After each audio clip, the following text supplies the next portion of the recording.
We're following Tfue. We have to off that performance in game 1. Looks like he's heading right back towards Snobby, and it's where he landed last game and had the perfect zone. So he's like, hey, let's hopefully have it work out that way again. So he'll go ahead and fly towards that area. And when you're flying on in, spinning around, looking for exactly where other opponents could be dropping on in from. Looks like he'll have someone there on his screen. Can't quite read the name. But either way, some early engagements possibly for Tfue here. Unlucky loot location came around with just some ammunition. You see a lot of these players, even while traveling, they're going to smack every single, any material source they can, because early game fights, courage, 1 or 2 builds can make the difference between winning a 1v1 or not. And look, Slaying inside the house came up with a chug jug. He's got a blue AR already, and Tfue sitting on a gray tactical shotgun at this range is not going to be nearly effective. Shotguns, you got to be very up close. That's why he's using the build. Trying to get in. It gets a shot through the window. Are you kidding me? 80 damage. Leaves Slaying at 20. This chug jug could come in big if Tfue lets him get it off. You got to Tfue lets him use it.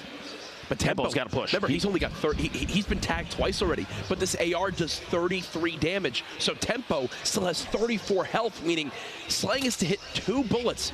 While he's only got 20 HP, Tfue has a shotgun. The top right corner, you can see just how close these two players are. Third partying. Tfue got a shield off. Tfue got 2 shields. Is he max shields now? And he's popping a chug jar. Are these guys both about to have 200 HP? Full reset. Slaying only has 4 builds. Tfue's bandage. So Tfue's going to be at 175 if Slaying lets him get the entirety of the bandages off, which he's going to. Slaying's at 200. Do you think Tfue heard that?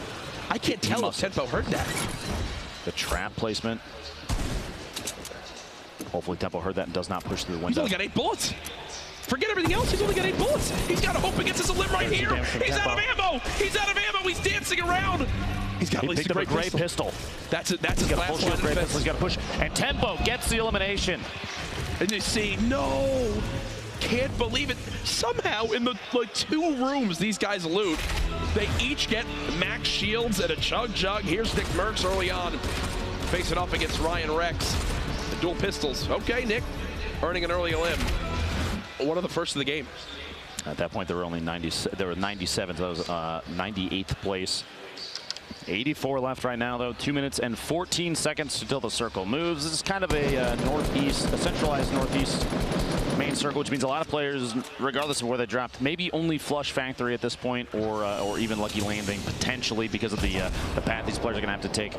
Should be concerned. Everybody else can kind of take their time and build up some materials as they move. And Nick is totally fine inside Tilted. He's going to go through here. Players will always smack out all the furniture inside. It's not worth a lot of resources, Jack, but every little you bit knock counts. them down pretty quick, and there's a lot of them. Early game when you can only build 10 walls, getting enough mats to maybe build 2 more, that's 20%. You can wind up earning yourself. Oh, big call there from Jumpman. Sakairos now has the high ground. He actually falls and try to hit a shotgun shot. Doesn't connect yet, and he's out of materials. Jumpman trying to get the little peek over the top there. You saw him jump to try and take a shot. Backing out, hiding in his own box. He does have 5 bandages, maybe an opportunity to heal up, but Sakairos he has to apply pressure, which he is. And Sakairos goes down to Jumpman, very accurate. You saw multiple crits in there, and the shield disappearing. Sakairos only 28 HP. He had 28 health. He didn't take a single point of damage. That's one that you want back. If you're Sakairos now, Kayun, 1 player above, 1 player nearby. It seems like everyone that landed risky is now getting in their fights. This big shield could make all the difference. There you go. Wants a third party this engagement. Shotgun shots coming on in. Can only build 2 walls. That's Joda just above. That was a perfect spray. Knocks him all the way down. Brilliantly done by Kayun. Kayun earns that elimination. Knowing the exact location where your opponents stopped up top, maybe potentially built based on the walls that were still being built mid-engagement, he says, you must be behind this rim. Here's Cryo at Junk Junction. Big shot takes Stratify out. Point blank tack hits like a bus, and the rate of fire is high enough that you can unload rounds, unload shotgun shells, and deal a lot of damage very quickly. So it's kind of known by a lot of people. Chap likes to go to Wailing Woods, and he's already got 700 wood. He's pushed towards Risky. He's got 1 limb to this point. Looking to pick up a second quickly underneath him. Yep.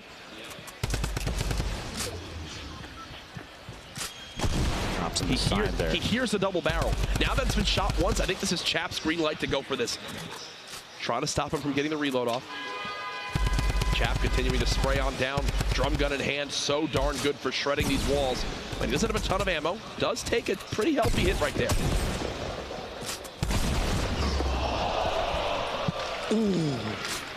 Kayun picking up his second elimination. Ooh, you heard the reaction from everybody here. The double barrel, when you are that close and it does that pure like 160 damage. Yeah, that's why it's now the new meta of shotguns to use in competitive Fortnite. You saw right there that golden double barrel, even at kind of moderate range for a shotgun like that, the spread is very high and the damage drop off happens quickly. Yep. Over 100 damage while jumping over the top of his opponent. A quick two-shot. And this is Tfue out in the little Wild West, the set of Pueblos out here. He's looking, trying to hunt down a player underneath him. Compact SMG, a shotgun, an AR, and a hunting rifle. Stalking his opponent. Now he has tons of materials at this point.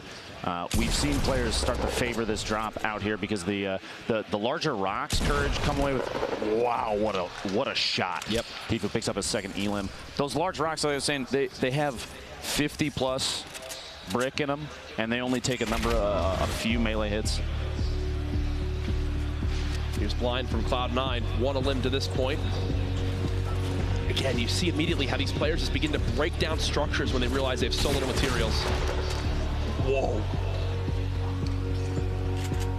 All back up with Nick Merckx looking for anything. You get a 9 and a 20 off there. The 50 damage just pushes up on Lavish and gets him to the bottom of the staircase there. Nick's got 3.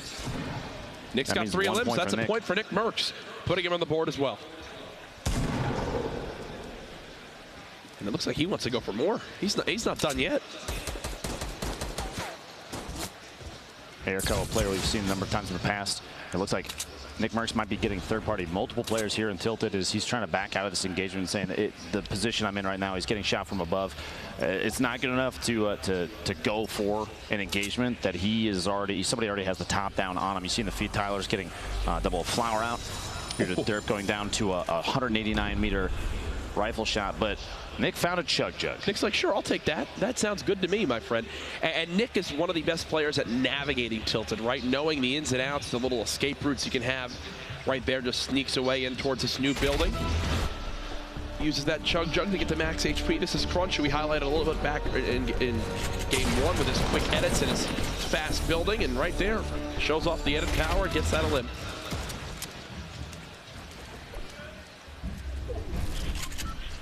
Kevin Crunch both west side of Loot Lake, but they're not alone here. Tempo a little ways away between Tilted and their current location at these factories on the west side of Tilted. We might see a third party from him if he hears the engagement. They are they're close to the edge of the zone though. Courage, they have 1 minute and 44 seconds before they have to move, but just so people are aware, there are still 2 players outside of the zone coming from Pleasant Park and Shifty Shafts, so we might see some drops to the Storm and the feed here. But Kevin Crunch looking for each other. Meanwhile, C9 Blind, Salty Springs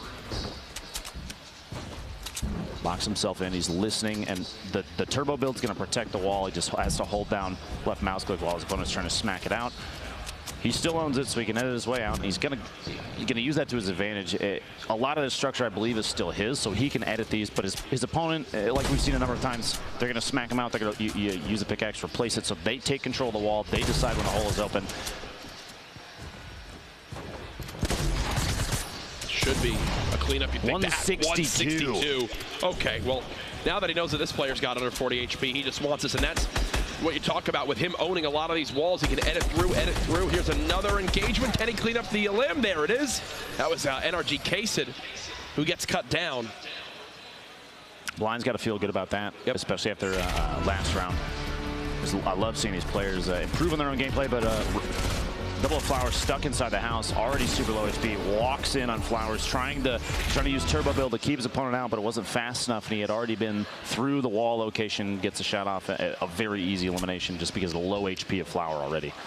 You'll see, whenever anyone's in this scenario, they never sit still. Even right now, Pupper, yeah, He'd love to just sit still and kind of take his hands off the keyboard, but you never know if there's a sniper aiming in at you.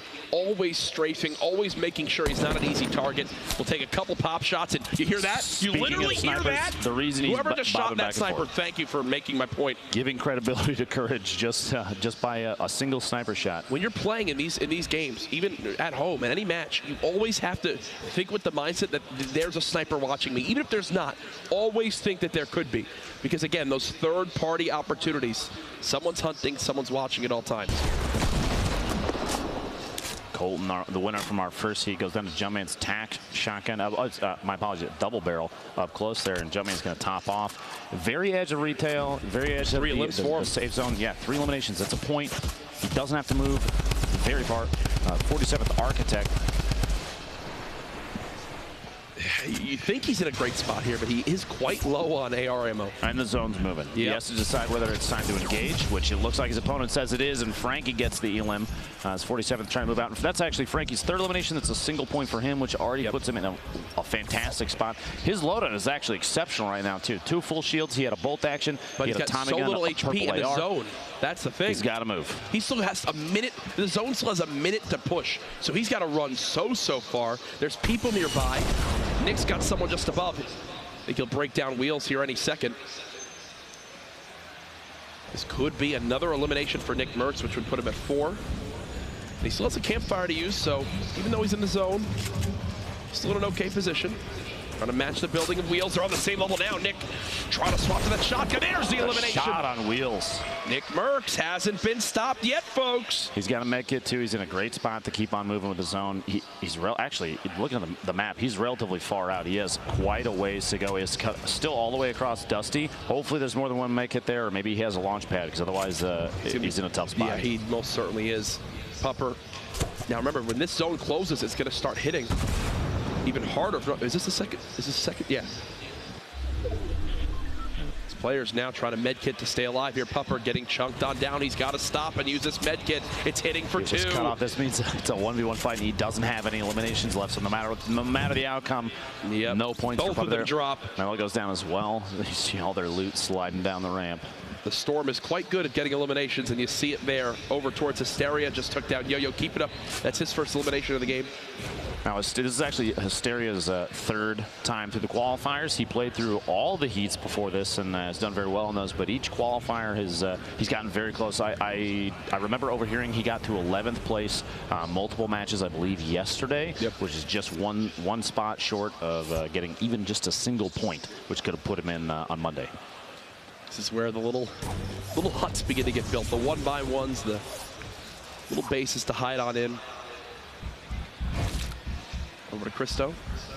Above Lonely Lodge. Won't be safe for this next zone, but he's playing like this because he's got WBG Ranger just below him. Ranger tries to spray on down. The trap comes in. There's 150, and oh no, Cristo.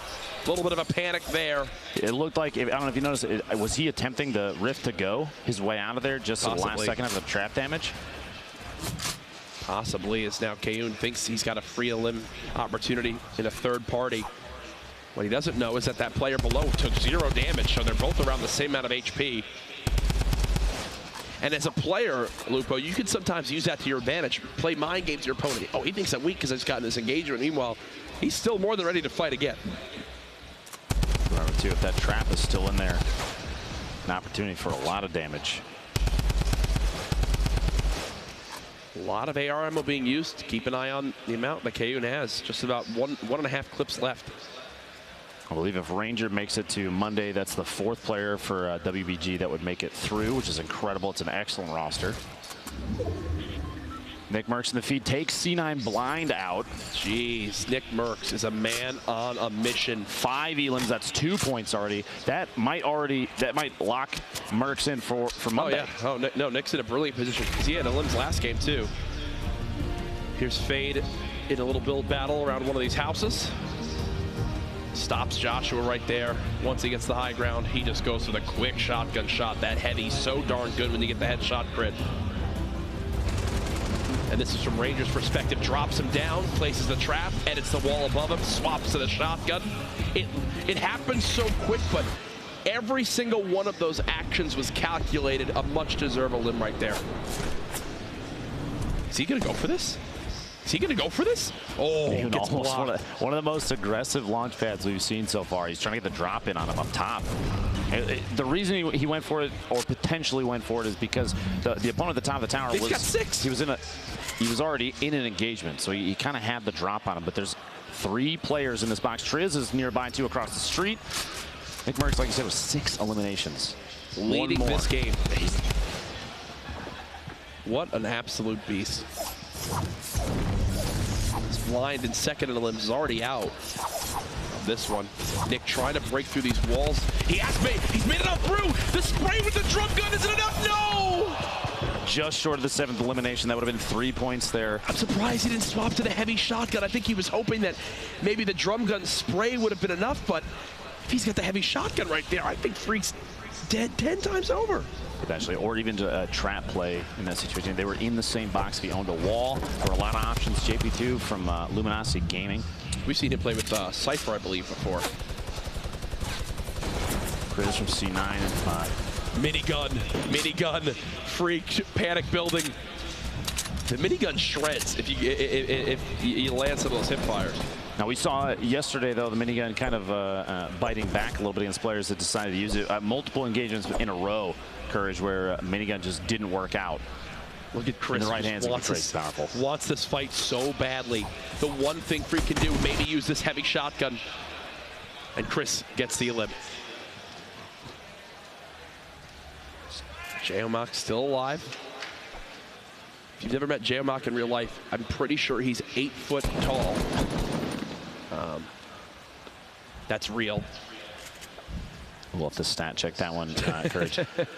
The push from the east side. You have 17 seconds, 28 players left, and after this circle closes is when things start to get chaotic with circle moves. Chris, we just saw on the feed a second ago, that elimination that we were watching. He's at 2. 1 more versus who he's against right now. That'll give him 3. That's a point. This drum gun push, we've seen it a ton of times and paid off. But watch the trap. Horrify almost gets it off. And Chris falls down below, just barely dodging. You heard it go off right there, the reset. So it attempted to do damage. He dodged his way out. He would have survived. He had over 150 HP. But, man, those last-ditch efforts, they pay off in just the right situations. Fast, it's Crispy trying to push his way up. He's going to chase us down. Look for maybe his own little hut to build into. Doesn't have a lot of materials. Right at it. Yeah, he wants to go for this. I think it's more of a desperation play. Boxing himself literally next door, trying to, he's going to take ownership of some of these or potentially even knock him down. We'll see here in a sec. He's decided to layer himself up. He knows that Tyler's above him, is getting shot from a third party, and there's a number of players around him. So he says, I'm not going to expose myself too much right now. You guys fight it out. I'll wait to see if I can pop out. He only has very little materials left, but Tfue in the feed, you saw there, just got an elimination on Rex. The fight here, Crispy deciding it might be time to make a move. Relocating, trying to build up all these layers, as many as you can. He's going to push up. He's out of materials, though. 7 wood, 7 brick. Oh, no. And an interesting edit. The corners there kind of create that little diagonal bridge with the walls, but it's enough that you can sneak down the edge. A little frantic, not going to lie. Shivsy goes down, Resume goes down, and Emat also goes down. So now there's 22 players getting close towards that top 10 threshold. Crispy's right here to kind of keep quiet. You see in the top right, there's 4 or 5 players in the area around them, all kind of building and layering on top of each other just to try and stay safe as the circle is going to get ready to move here. Just listen to how much is going on around him. And he's got no materials. He can't do anything. It's Kayun's 3rd elimination. Go ahead and swap to replay this. Quick little edit on the window. Peekaboo. Takes JP2 out. Tempo, I'm assuming, just eliminated Young Prism. You see there in the feed. Perfect. That's 2 eliminations. Look at his reaction. Like, oh, gosh. He's got max wood, 200 brick. He's in a decent position because right now, you see that this mountain that's next to him, that's natural cover that he can use. He can push up the left side of the map once the circle starts to move. Tfue over here, 3 eliminations. That's 1 point. So he's in a better position than it was even last game. I'm going to say right now, for the big names that we've seen participate, this has been some of the best performances so far, right? Oh, yeah. Where, like, Nick Merckx, Chap, Tfue all putting out a good show. Tfue, Nick Merckx, already, Tempo, already with points on the board. Sitting in great positions to qualify for tomorrow. Again, I have to stress it, folks. We've had qualifiers all this week. It's to earn positions for tomorrow's $1.5 million grand final. It's a holiday. Tune on in. Tell everyone to be there. If you're live in the venue, you will want to be here to secure a spot here early on tomorrow. Do not miss this live in person. This crowd's going to get nuts. And Tfue doing something you said even before. This is a pretty common tactic. He's very good at waiting, pacing his timing. He's going to try and drop the structure that his opponent was using to push in, but it wasn't enough. Multiple layers on that from these top tier builders, so they can. He still even got in Tfue, who's under his opponent's underneath him now, and he's got to wait. The rock's coming in. A time bounce pad to fly away, try and get out, and this is what we were seeing earlier. Crispy's down at the bottom of that catacomb of structure. Kriz getting the elimination in the feed there. Nikiski, I believe is the name. This is Tfue and Tenpo. Right on top of each other, literally Teammates. a box away. Not this, though. Not here when it's all solos. Tfue using the bounce pad, trying to soar forward. Thankfully for him, none of those drum gun bullets connect. He's made it to the closest spot to this next zone. Sign of a great player, making sure positioning for the next move. Now getting sprayed again. I just realized, Lupo, look at his materials. I mean, this is bad. 10 builds left. I believe that's why you saw he built up that layer in front of him, but didn't cap the top off. Plus, he started to get shot from above. He kind of waited. He knew he had to time the builds correctly, because if he had spent all his material earlier, that means that his opponent shooting from above could have potentially busted through and taken shots on him, maybe even eliminated him. You see there, he actually flew early. He made it into the zone, Tfue, but this is where things get crazy. Courage. Everybody's moving at the same time. 4 eliminations for Kriz here. 1 more gets him a second point, plus there's 16 left. 6 more players go down. That's another point for anybody left remaining. Kriz has all these shields, going to get back up to 100 shields. Still 16 players left. Expect a few to begin to drop here. Fade takes down Jayamak. You see Cryo lost to the Storm. Another engagement going down as Crispy's trying to sneak on in. 14 players left. Crispy still has no builds. Tfue eliminates Base Soldier, which will maybe give him materials to hold on to, as Triz, yes, he gets 500 wood. That's a game-changing elim for Tfue. Remember, folks, in game 1, Tfue died to Chap when he was 1 elim and 1 position away from earning 2 points. Here, he's earned 1 point this game and another elim, plus 2 more elims in the total game. Top 10 would get him another. And we were watching Crispy a second ago. He was sitting on 7 and 7 for his wood and brick, and you saw he made his way in underneath. He's in the bottom, and he hid next to a tree, but opted not to knock it down because the tree, the setup inside that little catacomb, the builds that are around it, he's totally covered. He can hide in the bottom of the tree, and players that are sneaking by, he might get the drop on him. He might have an opportunity for another elimination, rather than knocking the tree down and coming out with maybe 30 wood. There's 3 builds that it will get knocked down so fast it might not matter. Tenpo in a fight with Bumboy. There's another elim for him. Tfue just trying to position himself. Already in that next zone. Made it to 11th. This is where he died last time. Not the case here. Tenpo gets another. Everybody that's left alive right now does get +1 point. They're all top 10. Kriz coming away with a double in the shotgun. Eliminations of the feed. Crispy then follows up and takes Kriz out with an SMG. And Tfue trying to establish himself up top somewhere safe. He's 6 remaining, 4 eliminations. He needs 1 more for another point. He wants those, Matt. He wants that loot so bad. He better. He's got 15 builds left total. And he's going to start to use them to try and get up top, opting out of going after those. But the Rockets coming in saying, nope, you got to go back down.